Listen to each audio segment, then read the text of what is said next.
Hey YouTube people, today we are taking a look at the Yoga C940, the king of two-in-ones. Now, this is a beastly device for a two-in-one, and I'll get into that. I'll spare you all the details of a standard review. I'm a little late to the game on this. This thing's been out for several months. But I wanted to give you a unique perspective on this device from someone who's been using 2-in-ones a lot and also likes to push things to the edge of performance. So anyways, first things first, this is, like I said, a 2-in-one, but it is 4.4 pounds. Now that is heavier than the Surface Book 2 15. Which I consider this a pretty close competitor to the Surface Book 2 15. That one has a 1060, 6 gigabyte, and this has a 1650. We're talking about the graphics here. But this really is a device that is meant to do it all. It is quite large. It takes up to an 8-core CPU. This particular one is the 6-core 9750H, and also has GeForce graphics in it, a 1650. Now, I was particularly interested in getting this in and testing it because the 1650 is what the Surface Book 3 is rumored to have in the 13.5 inch, which is what I'm mostly interested in. But this device, like I say, it's about 4.4 pounds, and it's a bruiser. Like I knew a lot of people like this. It is definitely a device that can do it all. You know, it's not quite a desktop replacement per se, but it definitely is about as close as you could get. And to kind of show that off, I'm going to show you a little comparison here. Here we have the Yoga C940. Let's go ahead and look at another gaming laptop that's on the market. This is a G531T by Asus. It's a ROG device. And look at the size difference in this thing. The Yoga is quite a bit smaller. And if you look at the thickness, the Yoga is definitely much smaller. And what if I told you that these two computers had the exact same hardware inside in terms of processor? They both have the 9750H, and in fact the Yoga's tuned much better to take advantage of burst rates. I noticed it would peak at 4.5 much more readily than this one would. And this thing's a beast. I mean, it's giant. And this thing's svelte. And this does have 1650 Max Q graphics. But if you set it in performance mode in the BIOS, rather than 35 watts, it will pull up to 40 watts on the GPU, where a standard 1650 only pulls 50. But what I found through tweaking, I'm actually able to tune the Yoga to perform exactly the same as this one. So the Max Q graphics, if you tweak them a little bit, full performance, and you're not carrying around this monstrosity. And you have 2-in-1 practicality. But let's talk about the 2-in-1 practicality. So this thing, it's heavy. If you want to use it, here's the other thing that's very bothersome about this device. It's almost impossible to get open. This bottom is slippery. You have to pull from the top, but there's nowhere to grip to separate the two. So so you have to have it on the ground. If you get it just right, you can lift it with one finger. That's a possibility, but it is really hard to open for some reason.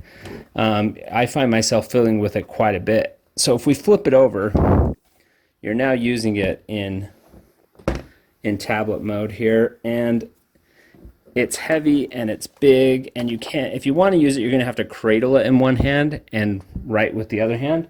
It does have the siloed pen,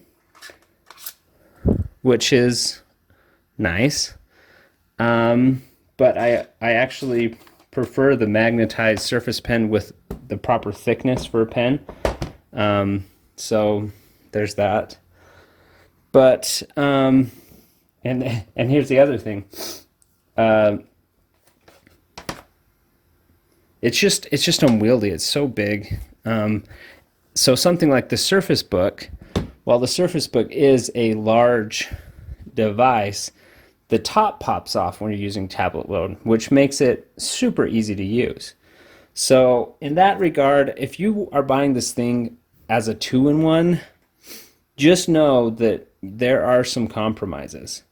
To illustrate that point further, I have a Surface Pro 7 right here, and look, the Surface Pro 7 sideways is only half as big, pretty much. So let's turn it the right orientation. And it is quite a bit smaller. This isn't even the smallest surface. This is the regular Surface Pro. And there's your thinness comparison right there.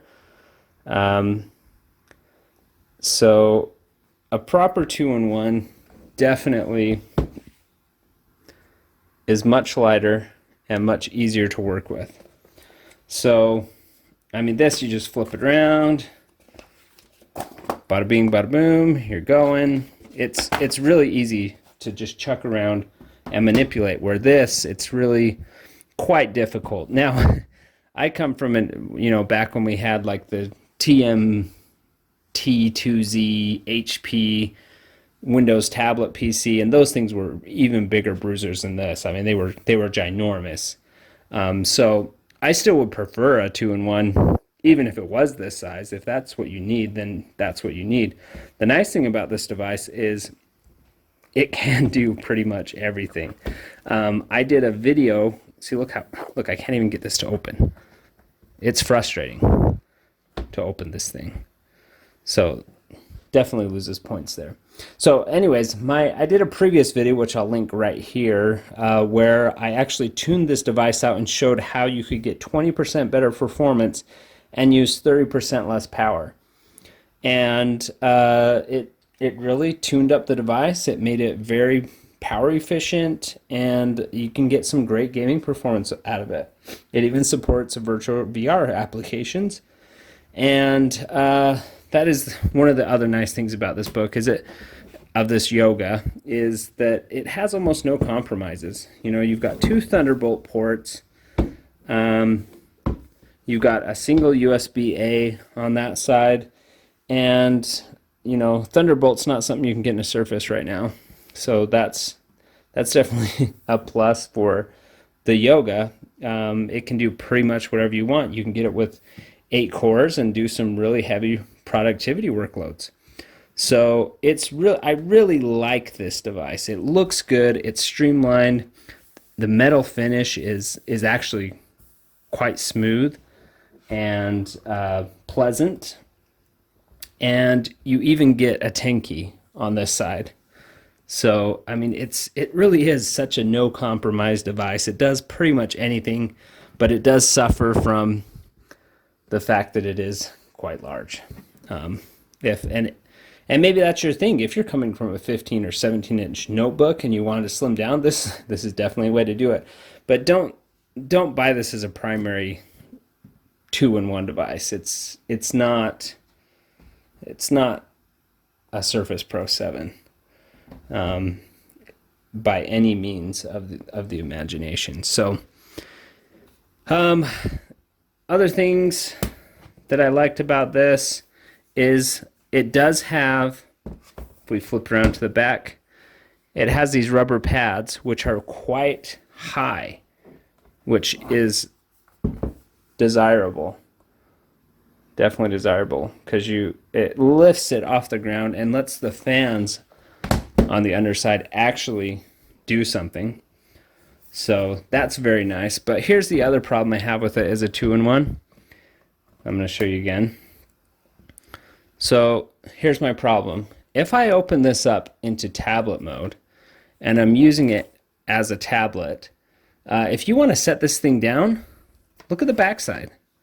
You're setting it on the keyboard. There's no rubber tabs. There's no rubber tabs on any edge of it. You're just putting hard on hard. Now it's fine right now because I'm on a leather desk surface, but if you're trying to set this down just on an office table, you're done. You're going to scratch the heck out of this thing. And so this means you're going to have to hold it all the time. But it's so heavy that you don't want to be holding it.